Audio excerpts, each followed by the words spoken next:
네, 오늘의 정치권 소식 현근택 더불어민주당 전 상근 부대변인 그리고 천하람 국민의힘 전남 순천갑 당협위원장과 이야기 나눠보겠습니다. 자, 두 분 어서 오십시오. 안녕하세요. 예, 안녕하십니까. 자, 영선의 이준석 돌풍의 현실화냐, 중진들의 막판 뒤집기냐. 오늘부터 국민의힘 차기 지도부 선출을 위한 선거인단 투표가 시작된 가운데 후보들 간의 막판 네거티브 공방도 지금 과열되고 있는 모습입니다. 국민의힘 전당대회 흥행에 더불어민주당에서는 잠잠했던 대선 경선 연기론이 다시 불붙고 있는데요. 자, 관련 영상 먼저 보고 이야기 나눠보겠습니다. 아빠 찬스와 박근혜 퀴즈로 발탁되어 정당의 정체성과 무관하게 양지만 찾아다니다가 다시 누군가에 의해 내리 꽂는 방식으로 당대표 출마하는 게 젊은 정치인인가? 이준석이 대표가 되면 당이 망하는 이유.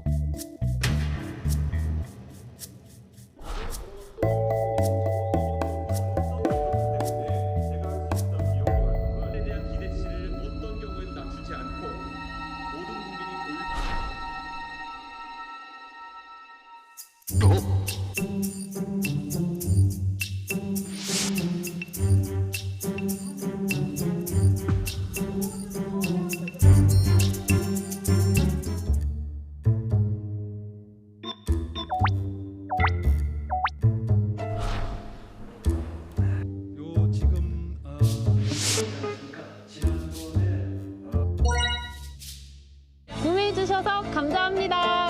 감사합니다.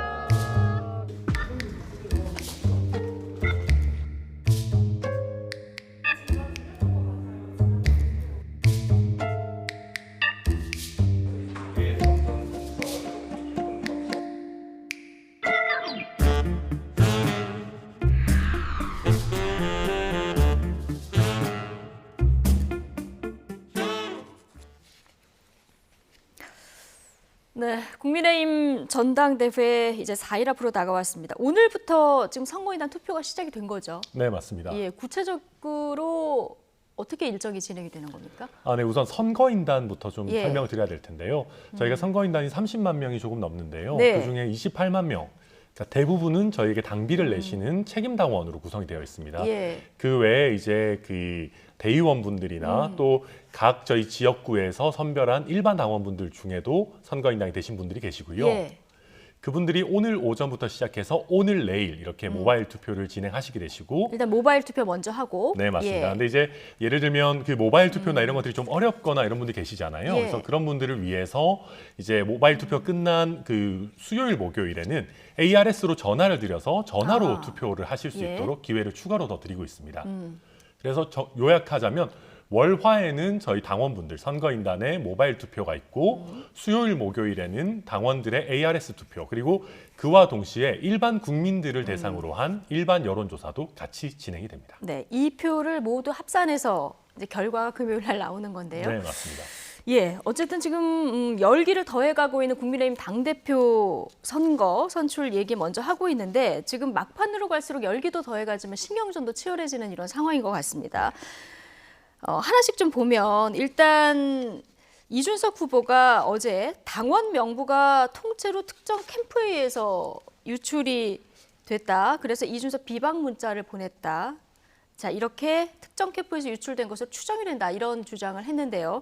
지금 나경원, 주호영 후보 측에서는 모두 다 우리 캠프하고 상관이 없다. 자, 이런 입장을 내놨거든요. 자, 이준석 후보 얘기를 들어보면 이게 해킹 아니면 유출인데 해킹일 확률은 거의 없고 네, 없습니다. 유출일 가능성이 커 보인다. 국민의힘 선관위에서 좀 파악한 내용이 있습니까?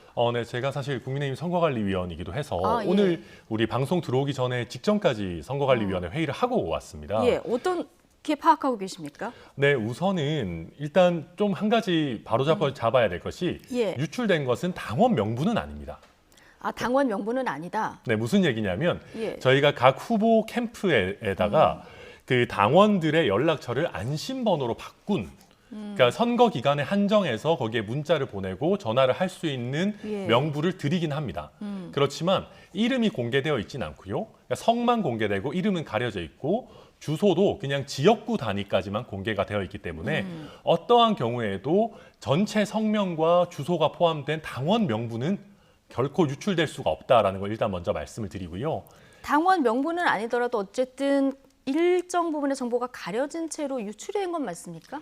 그 부분에 대해서도 저희가 예. 일단 이 문자를 뿌린 분에게 지속적으로 연락을 지금 취하고 있는 상황입니다. 네. 그래서 지금 이준석 후보가 문제 제기하고 있는 것이 사실 이렇게 비판하는 뭐 문자라든지 뭐 여러 가지 메시지라든지 이런 게 많이 돕니다. 예. 그런데 유독 이 건에 대해서 문제 제기를 하고 있는 것은 굉장히 타겟팅돼서 선거인단에 대해서만 많이 전송이 된 것 같다라는 의혹을 제기하고 계신 거거든요. 네. 저희가 봤을 때도 이 부분에 대해서 어느 정도 굉장히 유출이 됐을 걸로 의심이 가는 정황들은 있다. 예. 그런데 이게 지금 저희가 아직 이거를 어제 저희가 접수를 했기 때문에 아직까지는 완벽한 사실관계를 좀 파악하고 있는 단계다. 이렇게 이게 말씀드려야 될 것 같습니다. 11일 전에 결과가 조사 결과 나올 수도 있습니까? 일단 오늘 조금 더 사무처에서 이제 조사를 하고 법률 자문도 거쳐서 내일 다시 회의를 하기로 했거든요. 그래서 최대한 저희가 이 부분에 대해서 문제가 제기되면 신속하고 최대한 엄정하게 조치를 취할 예정입니다. 현근택 대변인은 추정할 네. 수밖에 없습니다만은 이거 어떻게 추정하고 계십니까? 그러니까 지금 말씀하신 것처럼 예. 이제 뭐 번호 자체를 주는 건 아니지만 안심번호라는 거죠. 안심번호라는데 사실 어찌 보면 하필이면 당원들한테 문자가 갔을까. 예. 근데 지금 이준석 후보가 얘기하는 것처럼 이런 문자가 돌고 나면 그 다음에 뭐 특정 후보가 그거를 또 SNS에 올리거나 전파하더라. 네. 이 얘기를 하는 거잖아요. 그러면 당연히 합리적인 의심을 한다 그러면 경쟁자 예. 측을 의심할 수밖에 없잖아요. 근데 지금 가장 큰 경쟁자가 나경원 후보니까 또 이 얘기를 했을 때 나경원 후보가 이거 절대 말도 안 되는 얘기다 이랬거든요. 예. 그러니까 이제 이준석 후보 얘기처럼 나는 특정 후보 얘기한 거 아닌데 왜 그러냐. 그러니까 어느 정도 이제 특정이 가능한 상황이 돼버린 거죠, 어찌 보면. 근데 이게 예. 선거 과정에 이런 얘기 항상 많은데요. 근데 사실은 예를 들어서 그건 조사해 보면 알아요. 당원들 한 지역에 예를 들어 샘플로 한 뭐 불특정으로 해서 당원이 한 지역에 만약에 한 뭐 1,000명이다 그러면 한 100명만 샘플해서 만약에 문자 받았는지 확인해 보면 되는 거거든요. 네. 제가 보기에는 그렇게 조사하는 게 어려운 상황은 아니라고 봅니다. 예. 어쨌든 주호영, 나경원 후보 측에서는 다 캠프를 조사해봤는데 그렇게 유출된 적이 없다. 오늘 아침에 이런 입장을 밝혀서 이 국민의힘 선관위 조사 결과를 좀 지켜봐야 네. 될 것 같습니다. 자, 어쨌든 지금 후보들 간의 열기도 뜨겁지만 이렇게 막판 네거티브 공방도 좀 치열해지는 모습인데요. 나경원 후보가 지난 금요일에 이런 주장을 했습니다. 최근 김종인 전 비대위원장과 이준석 후보가 윤석열 전 검찰총장을 국민의힘 대선 후보군에서 배제하려고 하는 위험한 공감대를 형성하고 있는 것 같다. 자, 이 발언 이후에 후보들 간 물고 물리는 공방이 있었는데요. 자, 오늘 아침 이준석, 나경원, 주호영 후보 발언 듣고 오시겠습니다. 이번에 윤석열 선대위원장 뽑는 선거 아닙니다. 누가 봐도 나경원 대표는 유승민을 싫어하고요. 이준석을 싫어하고요. 안철수는 땡기고 싶어하고 그다음에 또 윤석열 총장에 대해서도 땡기고 싶어한다고 계속 이야기를 하고 있는데 이거는 뭐 이게 어떻게 공정입니까? 저는 그런 걸 이제 젊은 사람이 보면 뇌피셜이라고 하잖아요. 예. 그런 거 가지고 선거를 치르는 것 자체가 부끄럽습니다. 제가 오늘 국민들한테 정말 사과를 드리겠습니다. 정말 뭐 망상에 대해 가지고 제가 응답할 수가 없지만은 제가 진짜 뭐라고 답을 해야 할지 모르겠습니다. 본인이 그렇게 믿는다는데 제가 어떻게 하겠습니까? 김종인 위원장의 발언도 윤석열 전 총장을 배제하는 듯한 취지로 보이고 또 이준석 후보의 이러한 발언도 충분히 오해받기 쉽게 만들고 있거든요. 보호하는 것 같으면서 사실은 경고하는 것 같은 그런 모습으로 보이고 그런데 이준석 후보는 김종인 위원장을 모시겠다 이렇게 이야기했기 때문에 윤석열 전 총장을 배제하는 것 아니냐 하는 이러한 우려들이 있으니 여기에 대해서 답해라. 그럼 시원하게 아니면 아니라고 얘기하는 것이 맞지 않겠습니까? 저는 망상 운운하면서 이런 사실은 굉장히 모욕적인 발언이죠. 제가 정치 오래 했지만 이렇게 모욕적인 발언을 들은 거는 참 유례가 없다고 생각하는데요. 그런데 이준석 후보는 그런 관계 때문에 벌써부터 되기도 전부터 공정하지 못하다. 시비에 휩싸일 거다. 그것도 한쪽만 아니고 이쪽은 너무 친해서 이쪽은 너무 사이가 안 좋아서 그런 문제이기 때문에 자신의 그런 지적을 제대로 받아들이고 문제점을 시인해야 하지. 나는 공정하게 합니다. 그 문제 제기가 잘못됐습니다. 이것만 반복하는 것은 옳지 않죠. 네. 자, 김종인 위원장이 최근에 윤 전 총장에 대한 비판 발언을 조금씩 내놓고 있고요. 이준석 후보가 비단 주머니 얘기하면서도 장모의 문제가 형사 문제가 밝혀지는 게 있으면 그건 보호해줄 수 없다 이런 발언을 했는데 요 두 발언을 엮어서 나경원 후보가 이게 이제 위험한 공감대를 형성한 거 아니냐? 네. 윤석열 전 검찰총장을 뭔가 대선 후보에서 배제하려는 거 아니냐 이런 주장을 하고 나왔습니다. 오늘 지금 이준석 후보 망상이다 이런 표현까지 썼는데요. 어떻게 보십니까? 우선 뭐 저희 당의 현재 지지율 구조를 보면 야권의 네. 지지율 구조를 보면 누가 당대표가 되든 사실 윤석열 전 총장을 배제할 수 있을까? 저는 뭐 설령 이준석 후보가 당대표가 되고 김종인 위원장께서 선대위원장으로 오셔서 정말로 둘이 그럴 일도 없겠지만 예. 윤석열 전 총장을 배제합시다라고 하더라도 지금 지지율 구조상 배제할 수 있지 않다. 그렇게 일단 먼저 봐야 될 것 같고요. 또 한 가지 만약에 이제 이준석 후보가 정말 당대표가 된다면 결국 본인의 정치적 명운을 걸고 이번 대선을 이겨야 되지 않겠습니까? 예. 근데 그렇다라고 한다면 과연 누구를 배제하고 특히 가장 유력한 지지율을 보이고 있는 사람을 배제하고 본인의 정치적 목적을 달성할 수 있을 것인가? 그런 면에서 저는 지금 이런 중진 의원분들의 의혹 제기는 사실상 이거 그 자체라기보다는 예. 좀 유승민 개파 논쟁을 한 번 더 불씨를 지피고 그러면서 좀 불공정성에 대한 우려를 좀 더 증폭시키기 위한 유승민 개파 논쟁 시즌 2 정도로 보는 것이 맞지 않나. 유승민 개파 논쟁 시즌 2다. 네. 아, 이렇게 보시는 거군요. 근데 나 후보가 이렇게 주장을 하는 데는 김종인 전 위원장 발언들이 좀 그렇죠. 불을 지핀 면이 있는데요. 그러니까 검사가 바로 대통령이 된 경우는 없다. 자, 이 네네. 발언이 특히 이제 직격탄이 된 것 같은데 김 전 위원장이 최근에 윤석열 전 총장에 대해서 왜 이런 발언들을 이어간다고 보십니까?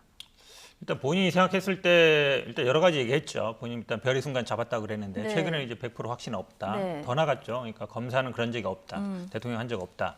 그 뭐 지금 말로는 특정이 그러니까 윤석열 총장을 염두에 둔 건 아니다 이렇게 얘기하는데 하필이면 지금 시기에 검사 대통령 언급될 사람이 대한민국에 누가 있겠습니까? 한 사람밖에 없잖아요.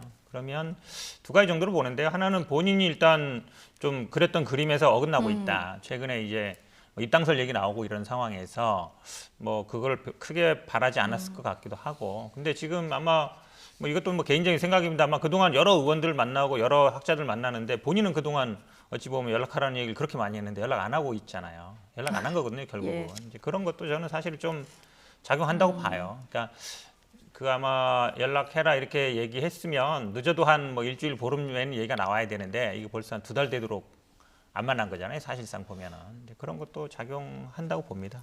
예. 저는 그런 어떤 개인적인 감정보다는 좀 더 근본적인 문제가 있다라고 봐요. 그러니까 저는 김종인 위원장 같은 경우에는 기존에 민주당에서 뭐 선대본부장도 하셨고 저희 당에서도 국민의힘에서 하셨는데 이 거대 양당 전체에 대해서 좀 실망감이 있는 것이 아닌가. 그래서 윤석열 전 총장이 거대 양당 체제를 좀 바꾸고 변혁을 하는 제3지대의 주자로 나서주기를 바랬는데 그렇게 안 되는 것 같은 지금 국민의힘으로 입당할 것 같은 모양새를 비치니까 그런 부분에서 좀 근본적인 실망감을 표현하는 게 아닌가. 네, 그렇게 보는 게 맞을 것 네. 같습니다. 그러니까 예전에 김종인 위원장 발언을 보면 제3지대에서 해서 성공할 수도 있다 이런 발언을 했는데 네. 이런 뜻과 다른 행보를 보인 데 대한 실망감이다 이렇게 분석을 네, 한다는 그렇게 보고 말씀이신 있습니다. 거죠. 자, 어쨌든 지금 이준석 후보 김종인 위원장을 선대위원장으로 모셔오겠다 이런 언급을 해서 이 부분도 이제 나경원 후보가 이제 문제를 삼고 있는데 근데 이준석 후보가 오늘 얘기를 했지만 사실 대선 선대위원장이라는 게 당 대표가 모셔온다기보다는 어떻게 보면은 내년 대통령 후보가 사실상 결정하는 그런 그렇죠. 문제 아닐까요? 저는 이 김종인 위원장을 모셔오겠다라는 발언은 선거만 놓고 보면 사실 득보다 실이 더 클 수 있다고 봐요. 실이 더 크다. 예. 그러니까 왜냐하면 사실 김종인 위원장께서 4.7 재보궐을 굉장히 압승을 하셨지만 나간 이후에 사실 국민의힘에 굉장히 아픈 얘기들을 많이 하셨거든요. 예. 그래서 꽤 많은 당원분들이 김종인 위원장에 대한 그런 어떤 실망이나 반발심을 갖고 계신 분들이 많이 있습니다. 예. 다만 그 김종인 위원장 카드를 얘기한 것은 이준석 후보에 대해서 경험이 부족하다거나 어떤 중진들에 대한 어떻게 보면 통제력을 가질 수 있겠느냐라는 부분에 대한 문제 제기가 있기 때문에 본인이 부족한 부분들을 김종인 위원장님 같은 경륜이 있고 중진들에 대해서 장악력이 있는 분들 모셔서 좀 보완하겠다.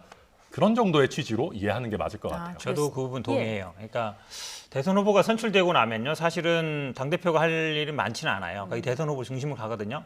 근데 어떤 게 중요하냐면 대선 후보를 선출할 때까지 그때까지가 당대표가 제일 힘든데 예. 지금 말씀하신 것처럼 아마 이준석 지금 후보가 되더라도 중진들이나 아니면 어리다 이런 얘기 굉장히 많이 들을 거예요. 그럼 좀 보강할 사람이 필요하잖아요. 네. 그런 면에서 보면 예를 들어서 당내 선거관리위원장을 맡긴다든지 그렇게 하면서 어느 정도 역할 분담을 하겠다. 제가 보기에는 그런 취지로 들립니다. 예. 자, 앞서 나경원, 주호영 후보가 이준석 후보에 대해서 이제 비판 발언을 하는 것이 유승민 개파 논쟁 시즌 2다. 자, 이런 얘기 해주셨는데 현근택 부대변인님. 네. 자, 아직 그 입당도 안 한 당박 후보들에 대해서 주호영, 나경원 후보는 그쪽에 방점을 찍는 발언들을 좀 많이 네네. 이어가고 있는 상황입니다. 이런 중진들의 행보는 개인적으로 어떻게 보십니까? 그러니까 이게 어찌 보면 이제 이준석식 화법, 정치 예. 화법과 기존에 이제 정치하던 분들의 화법이 충돌하는 거예요. 그러니까 기존의 정치인들은 예를 들어서 유력한 대권 주자다 굉장히 배려하거든요. 예. 아, 친하다 하고 그쪽에도 만나자면 가서 거기서 뭐라고 얘기합니다. 밖으로 전하고 그리고 그분을 배려해요. 대부분 보면 그분 일정에 맞춰가지고 전당대회도 만들고 대선 후보 선출하는데 이준석 최고는 계속 그러고 있죠. 네. 난 버스 안 기다린다. 정시에 떠난다. 탈 거면 타고 말 건 말아라. 지금까지 제가 보기에 유력한 대권 주자한테 이렇게 말하는 그 당대표 후보를 본 적이 없어요. 그리고 실제로 친하다 안 친하다를 다 친하다 그래요. 안 친해도 네. 친합니다, 다 친합니다. 제가 다 만나겠습니다 이렇게 얘기하지. 이 사람은 안 친하고요, 이 사람 친하고 이렇게 얘기도 안 하거든요. 근데 그런 게 어찌 보면 기존의 정치인들이 안 보이던 화법인데 제가 보기에 뭐 아직 30대 중반이고 또 그동안 보면은 논쟁을 약간 즐기는 편이에요. 본인이 얘기한 게 논란이 되고 그게 또 어찌 보면 이슈가 되는 걸 편이라서 기존까지는 안 보이던 화법이다. 근데 당의 대표가 될 정도면 저는 아마 뭐 천 변호사도 비슷하게 생각하겠지만 이번에 대구에서 예. 탄핵이 정당했다. 네. 그 얘기도요. 제가 보기에 제일 득볼 사람이 아마 제가 보기에 유승민 전 의원일 거예요. 아, 왜냐하면 사람 유승민. 그렇죠. 의원이 대구에서 없었다. 항상 예. 뭐 배신자니 탄핵의 찬성이니 그게 항상 딜레마 예. 있었잖아요. 근데 본인은 그 얘기 하고 싶었을 거예요. 근데 그럴 자리가 없었죠. 기회가. 네. 근데 이준석 최고 이번에 했잖아요. 그러니까 어찌 보면 그거를 탄핵의 강을 넘을 수 있는 다리를 놔준 거다. 이승민 전 의원한테. 오히려 제가 보기에 이승민 의원이 이준석 최고 저 후보한테 고마워할 것 같습니다. 아, 유승민 의원에게 다리를 놔준 거다라는 얘기 해주셨는데 탄핵의 강을 건널 수 예. 있게 해준 거죠, 사실. 예. 그러면 실제 여론조사 결과 어떻게 움직이고 있는지 이거 한번 보겠습니다. 가장 최근 나온 국민의힘 당대표 선호도 이제 지지도 조사 결과인데요. 보실까요? 자, 이준석 후보 41.3%, 나경원 후보가 20.6%, 주호영 후보 9.7%. 자, 이걸 이제 국민의힘 지지층으로 좁혀보면 49.9%로 더 높은 수치가 나오고요. 또 하나 가장 관심을 끄는 거는 지금 이제 말씀해 주신 이런 부분인데요. 지난주 대구 경북 합동연설회에서 당시의 탄핵은 정당했다. 물론 앞뒤에 여러 가지 부연 설명을 붙였습니다마는 이 발언에 대구 경북의 민심이 어떻게 움직일까 이게 관심이었거든요. 이준석 후보가 이 발언 이후에 이쪽 지역에서도 48.7% 전국에서 가장 높은 지지율을 보였어요. 어떻게 보고 계십니까? 일단 우리 대구 경북에 계시는 시민분들께서도 그 용기 자체를 일단 굉장히 높게 평가하는 것 같습니다. 이제 이준석 후보가 아까 새로운 화법을 구사한다고 하셨는데 그게 좀 늘 좋은 평가만 받는 게 아니었어요. 어떨 때는 예의 없다라는 평가도 받고 너무 당돌한 것 아니냐 이런 얘기들을 많이 받았었는데 대구에서 이제 그렇게까지 승부수를 던지면서 이게 단순히 당돌한 것을 넘어서 정치적으로 정말 배짱이 있고 용기가 있는 친구구나. 라는 면에서 대구 경북 시민분들이 많이 반응하고 계신 것 같고요. 네. 또 한 가지는 저는 아까 현 변호사님 말씀 중에 좀 동의하기 어려운 부분은 탄핵의 강은 사실 유승민 후보만 지금 득을 보는 게 아니죠. 예. 어찌 보면 윤석열 전 총장도 국민의힘에 오기 위해서는 꼭 한번 건너야 되는 것이 탄핵의 강인데 이 부분에 대해서도 이걸 지금 정리하고 가는 것이 오히려 대선 승리에 더 도움이 되겠다라는 대구 경북 분들의 또 마음이 있는 것 같고요. 또 한 가지는 대구 경북에서도 특히 꼭 이기고 싶다라는 마음이 굉장히 강하세요. 예. 그러면서 특히 최근에 촉발된 우리 조국 전 장관님 논쟁 같은 걸 보면서 예. 당신과 민심이 부딪힐 때 민심이 이길 수밖에 없다. 그래서 우리에게 취약되는 부분을 좀 정리를 하고 가야 된다라는 면이 복합적으로 작용해서 대선에 이기기 위한 최적의 수를 찾고 계신 것이 아닌가 그렇게 보고 있습니다. 그러니까 우리 이준석 후보 이런 얘기를 하더라고요. 대구 경북에서 탄핵을 정면 돌파하려다가 못한 정치인들이 많았는데 이번에 이게 가능하면은 내년 대선에 희망적이겠다 이런 생각을 했는데 이게 돼 가고 있다는 얘기를 했습니다. 그러니까 지금 얘기를 들어봐도 당심이 민심을 좀 따라가고 있다 이런 분석이신데. 그렇죠. 동의하십니까? 지금 아마 지금 여론조사 결과도 보면요, 그 공통적인 게 일반 여론조사든 당원 대상 여론조사든 다른 네 분 합친 것보다 더 많아요. 네. 예, 그렇게 본다면 결국 아마 최종 선거에서도 뭐 되는 건 거의 기정사실인데 아마 과반이 넘느냐 안 넘느냐 그게 예. 제가 보기엔 아마 관건이 될 것 같고 저도 뭐 그 말씀에 동의합니다. 그러니까 윤석열 총장을 염두에 둔 것도 맞다. 그러니까 네. 오히려 기존에 있는 다른 후보들이 나 친하다, 수시로 소통한다, 뭐 KTX 같이 탔다 이런 얘기보다 이렇게 탄핵 문제를 정면으로 승부를 걸어주는 게 예. 오히려 더 고맙죠, 생각보다는. 그러니까 좀 제가 보기에는 근데 새로운 정치를 뭐 지금 뭐 세대 교체라든지 이게 대세라 그러면 새로운 화법도 저는 뭐 통할 수 있다라고 보고 아마 특히 저 대구 경북에 있는 분들도 그런 걸 평가해 주는 걸 보고 있습니다. 예, 알겠습니다.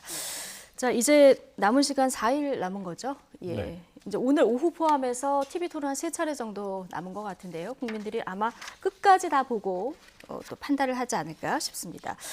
자, 제1야당 전당대회 흥행물이 영향 때문일까요? 민주당에서는 지금 잠잠해졌던 경선 연기론이 다시 뜨거워지고 있습니다.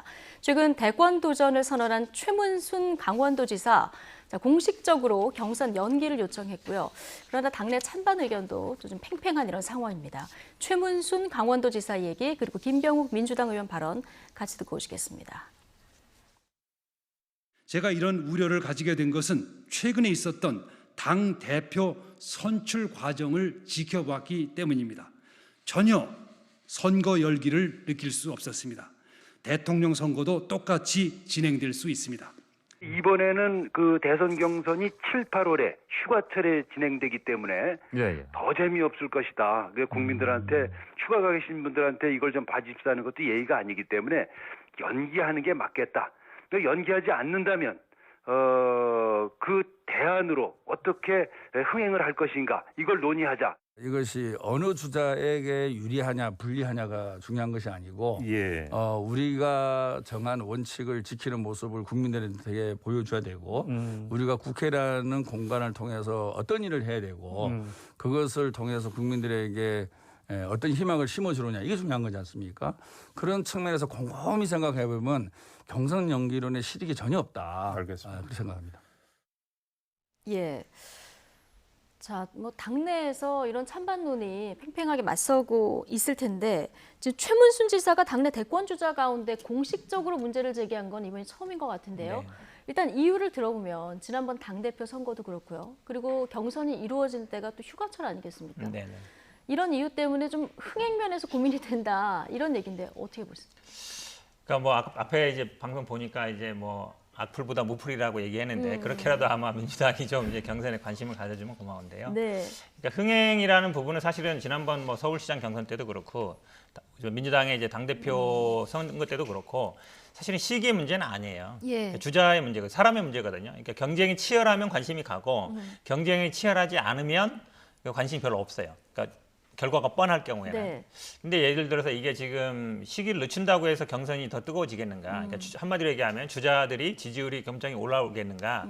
그건 아니라고 봐요. 지금 너무 1위 후보가 독자적으로 그렇죠. 앞서가고 어찌 보면 이제 있는... 팽팽한 긴장이 안 되다 보니까 이제 되는 건데 아니면 지금 이제 국민의힘처럼 갑자기 다른 사람, 새로운 사람이 확 나타나가지고 지지율을 확 앞선다든가 이렇게 돼야 흥행이 되는 거거든요. 네. 근데 그렇게 본다 그러면 지금 이제 후발 주자들 생각은 이제 이재명 지사가 너무 앞서가니까 우리한테 시간을 좀 달라 이 얘기를 하는 거거든요. 사실은 흥행 뭐 코로나 얘기하지만 우리 뭐 작년에 뭐 코로나 기록 힘들 때도 총선도 다 했잖아요. 할 수 있는 거거든요. 그러니까 그렇게 본다 그러면 이 후발 주자들의 주장은 제가 보기에는 본인들이 빨리 붐업을 해가지고 지지율을 끌어올리는 것이 더 중요하지 시기를 어떻게 하자 이렇게 한다 그러면 지난번 서울시장 우리 때도 뭐 당헌 당규를 바꿔가면서까지 해서 비판이 많았잖아요. 원칙을 훼손한다 그러면 제가 보기에 당내 분란도 많이 생기기 때문에 뭐 옳은 방향은 아니라고 보입니다. 원칙을 지키는 것이 더 중요하다. 현근택 대변인은 개인적으로 이제 그렇게 생각을 하신다는 건데 그런데 지금 앞서 이제 국민의힘 전당대회 얘기했습니다만은 만약에 국민의힘에서 30대 당대표가 나온다거나 아니면 윤석열 전 검찰총장이 7월에 뭔가 좀 움직인다던가 하면은 흥행면에서 조금 너무 이벤트 효과가 떨어지는 거 아니냐 그럴 이런 수도 얘기도 있죠. 있어요. 근데 지금 아마 쟁점이 아마 이준석 그 후보랑 다른 후보들 간에도요.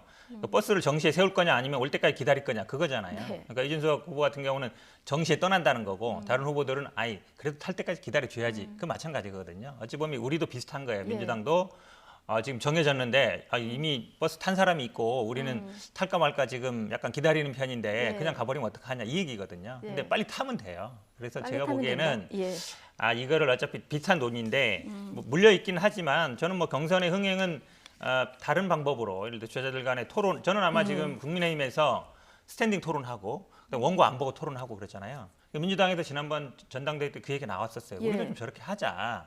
사실은 앉아서 원고 보면서 미리 정해진 질문하는 거 재미없거든요. 미국식으로 원고 보지 말고 그냥 서서 1대1로 토론하고 지금 이준석 최고가 얘기하는 후보가 얘기한 것처럼 2대1 배틀 토론도 하고 그렇게 하면 되거든요. 지금 과거의 방식으로 그냥 이렇게 점잖게 토론회 하면 국민들 보려고 해도 안 봐요. 그래서 오히려 좀 주자들 간에 방식으로 오히려 고민하면 된다. 그래서 저는 오히려 국민의힘이 저는 그건 앞서가는 것 같습니다. 토론 방식 같은 거는. 그런 걸 좀 차용해서 하면은 흥행시킬 수 있다고 보고 있습니다. 원칙을 지켜서 예정된 일정에 맞춰서 가되 흥행을 어떻게 할지 토론의 방식이라든가 이런 부분에 좀 집중해서 논의할 필요가 그렇죠. 있다. 최근에 제일 관심 많은 거는요. 1대1로든 2대1로든 사람끼리 주제를 정하지 말고 자유롭게 토론하면은 관심 가게 돼 있어요. 자, 국민의힘 입장에서는 여당에서 지금 경선 연기론이 잠잠해졌다 다시 지금 불이 붙기 시작했는데 어떻게 보고 계십니까? 저는 이거는 이재명 지사가 동의하지 않는 한 무의미한 논의가 아닌가. 왜냐하면 1등 후보가 동의하지 않으면 무의미하다. 네, 맞습니다. 그리고 특히나 예전에는 이재명 지사가 뭐 여의도에서 본인은 아웃사이더다, 당내에 세력이 없다는 얘기 하셨지만 이미 압도적인 대선 주자로 거론이 된 게 오래되면서 이재명계라고 하실 수 있는 분들이 민주당에도 이미 굉장히 많이 계시거든요. 그분들이 당연히 이런 경선 연기론에 이재명 지사 본인이 오케이 하지 않는 한 동의하실 리가 없어요. 그래서 저는 이건 뭐 그러니까 최문순 지사나 이런 분들께서 그냥 하시는 말씀이다. 나름대로 군부를 떼서 이재명 지사로 하여금 동의할 수밖에 없는 환경을 만들려고 하시지만 방금 우리 홍근태 변호사님 말씀도 들었듯이 뭐 꼭 동의를 해야 되는 분위기가 만들어지지 않을 겁니다. 그래서 그런 면에서 연기는 될 리가 없다. 저는 그렇게 보고 있습니다. 될 리가 없다. 네.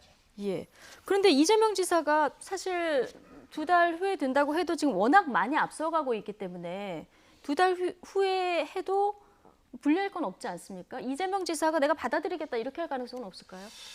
제가 보기엔 뭐 그럴 가능성 많지 않는 것 같아요. 왜 그러냐면 사실은 이제 9월에 경선을 하면 9월은 우리가 정기국회 시즌이거든요. 입법이라든지 예산이라든지 이걸 할 수 있는데 9월, 10월에 경선을 하면 그걸 다 지나가 버립니다. 11월에 하게 되면. 근데 여당이 지금 어찌 보면 5월에 그러니까 3월에 대선하고 정기국회를 하는 게 처음이에요. 그러면 예를 들어서 9월에 후보가 선출되면 후보 중심으로 당이 운영되거든요. 그러면 이제 입법이라든지 아니면 예를 들어서 뭐 예산이라든지 이런 거를 어느 정도 짤 수가 있어요. 근데 그 시간을 다 보내버린다. 그러면 여당의 시간이 다 가는 거거든요. 그러니까 오히려 여당한테 그 유리한 건 아니다라고 본다 그러면 굳이 이재명 지사는 그런 아마 생각으로 정기국회를 이렇게 보낼 생각인 것 같은데 그거를 포기한다? 그거는 저는 쉽지 않은 것 같습니다. 어렵습니다. 두 분 얘기 들어보면 두 분 다 일단 경선 얘기가 나오고 있지만 현실적으로 연계하기는 좀 어렵다. 이렇게 보시는 것 같습니다. 자, 이런 가운데 지금 정치권에서 이재명 경기지사가 계속 얘기하고 있는 기본소득 관련한 논쟁이 좀 확산되고 있는데 주말에 이재명 지사가 페이스북에 글을 하나 남겼습니다. 대한민국은 전체적으로 선진국인데 복지만큼은 규모나 질면에서 후진국을 면치 못한다. 복지 후진국에서는 복지적인 경제정책인 기본소득이 가능하고 또 필요하다. 자, 이런 글을 남겼는데요. 지금 야당의 집중 포화를 맞고 있는 상황입니다. 발언 중에 특히 어떤 부분이 문제라고 보십니까? 네, 우선 그 기본소득이라는 정책 자체가 후진국에서 하는 거냐 이런 부분에 대해서도 문제 제기가 있고요. 오히려 충분한 복지 재원이 갖춰진 나라들에서 기존의 복지에 더해서 4차 산업혁명을 대비하기 위해서 기본소득 논의가 나오는 경우들이 더 많이 있습니다. 또 한 가지로 우리가 복지가 과연 이제 규모나 질에서 후진국이냐. 물론 이 논의가 10년, 15년 전이었다면 이 말씀이 맞을 거예요. 그런데 최근에 사실은 어떤 보수 정당이든 뭐 진보 정당이든 가리지 않고 복지를 지속적으로 확대해 오는 경향이 있었기 때문에 지금 우리가 기본소득이 아니라면 과연 복지를 유지할 수 없을 정도로 지금의 우리 복지 체제가 그렇게 후진적이냐? 아마 거기에는 저희 국민의힘뿐만 아니라 이낙연, 정세균 후보 같은 분들도 굉장히 동의하기 어려울 겁니다. 예. 그러니까 특히 이제 이 후진국이라는 단어 자체에 대한 비판이 많았던 것 같고요. 그리고 전체적으로 보면 지금 말씀하셨지만 이재명 지사가 계속 강조하고 있는 기본소득에 대해서 여권의 다른 그 대권 주자들은 반대 목소리를 좀 내는 것 같습니다. 그러니까 기본적으로 아마 이제 후진국이라는 용어 때문에 이제 발끈하신 것 같은데 예. 우리나라가 기본적으로 저부담 저복지 국가인 건 맞아요. 그리고 우리나라 뭐 노인 빈곤율이라든지 자살률이라든지 산재 사망률이라든지 굉장히 높거든요. 그런 면에서 본다 그러면 우리나라가 유승민 의원도 그 얘기 계속 하잖아요. 그러니까 야당에서도 중부담 중복지로 가야 된다. 그 말은 아직 우리나라는 저부담 저복지라는 것인데 저는 근데 오히려 지금 이제 유승민 전 의원이나 아니면 오세훈 이런 분들이 보면은 안심소득, 공정소득 이렇게 얘기하잖아요. 예. 지난번 김종인 비대위원장도 아마 강령에 기본소득이라는 거 넣은 것 같고 그 말을 본다 그러면 기본적으로 큰 틀에서 보면은 기본소득 논쟁 안에 다 들어와 있다. 근데 예. 그거를 보편적으로 할 거냐, 선별로 할 거냐, 아니면은 재원을 어떻게 할 거냐, 아니면 결국은 그 금액을 어떻게 줄 거냐 이 얘기지. 큰 틀에서는 어쨌든 틀 안에 기본소득 그 큰 틀 안에는 들어와 있는 논쟁이라 보고요. 거기에 아마 찬성 반대 정도인 것 같습니다. 제가 보기에는. 예. 그래서 이 후진국이라는 단어 자체에 크게 민감할 필요는 없다. 일단 제가 보기에는 아마 저부담 저복지 국가 그걸 어떻게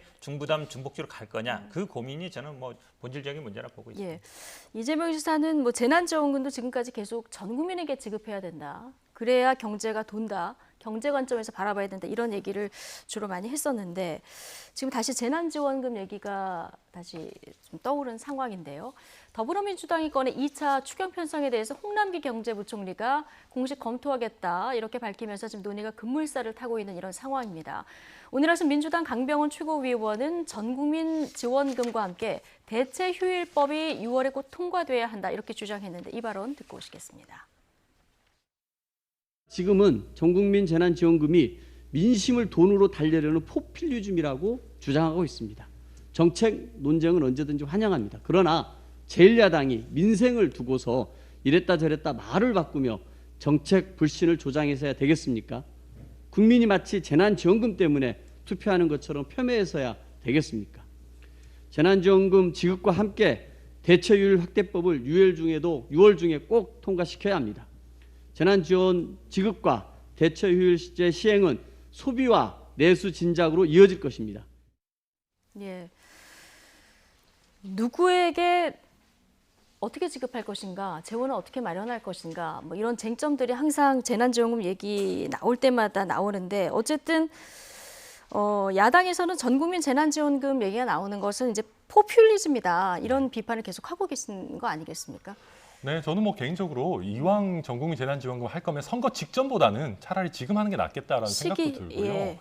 그런데 왜냐하면 지난번에 총선 직전에도 재난지원금이 지급되고 하다 네. 보니까 이 부분에 대해서 분명히 뭔가 선거에 영향을 주지 않았겠느냐 하는 의구심이 있는 것이죠. 물론 우리 국민들의 수준이 높다라고 생각하지만 저는 단순히 재난지원금뿐만 아니라 선거 직전에 어떤 대규모 재정 지출이나 대규모 SOC 예산을 약속하고 이런 부분들이 정말 우리 정치에 굉장히 나쁜 선례들이라고 생각하거든요. 네. 그러니까 여야를 떠나서 여당이 어떻게 보면 선거를 본인들에게 유리하게 끌고 가려는 국면으로 돈풀기 선거를 하는 경우들이 많이 있는데 결국 이것이 아무리 어떻게 좋게 포장을 하더라도 포퓰리즘 논쟁을 피해갈 수 없고 특히나 지금 손실보상과 관련해서 그러니까 손실보상은 말 그대로 우리가 행정적 조치에 의해서 영업의 네. 제한을 받아서 그런 분들에게 피해를 그냥 지원해 주는 것이 아니라 헌법적으로 손실을 보상해 드려야 되는 그런 부분이거든요. 네. 그런데 그런 부분에 대해서 소급 지원은 멀리하면서 전 국민 재난지원금만을 유독 강조하고 고집하시는 것은 결국은 실제 어떤 피해를 보상해 드리고 이런 부분보다는 떨어지고 있는 지지율을 어떻게든 끌어올리려고 하는 몸부림이 아니신가 그런 의구심이 듭니다. 그러니까 오늘 당정이 손실보상법 논의를 했는데 이거 소급 적용보다는 뭔가 보상 근거를 마련하는 방향으로 좀 얘기가 되는 것 같습니다. 야당에서는 이 소급 적용해야 된다 이런 입장을 계속 보이고 있기 때문에 이것도 좀 처리가 안 되는데 재난지원금 얘기를 왜 지금 이 시기에 이런 저는 이 손실보상금이 소급 적용 여부가 쟁점이 되면 안 된다고 봐요. 왜 그러냐면 한마디로 얘기하면 소급 적용 안 한다는 얘기는 코로나 보상 안 해준다는 얘기거든요.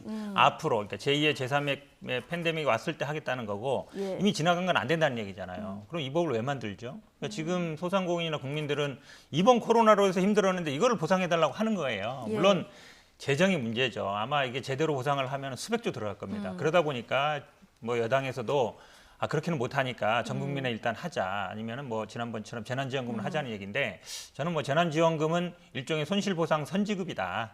그리고 나중에 손실보상 만들어서 부족한 만큼 해주면 되는 거기 때문에 저는 이번 만들면서 이거를 코로나에 적응하지 않는다. 그러면 아마 제가 보기에 국민들이 이거 왜 만드냐 차라리 지금처럼 재난지원금으로 그냥 하지. 그러니까 법을 만드는 취지를 잘 생각해야 된다.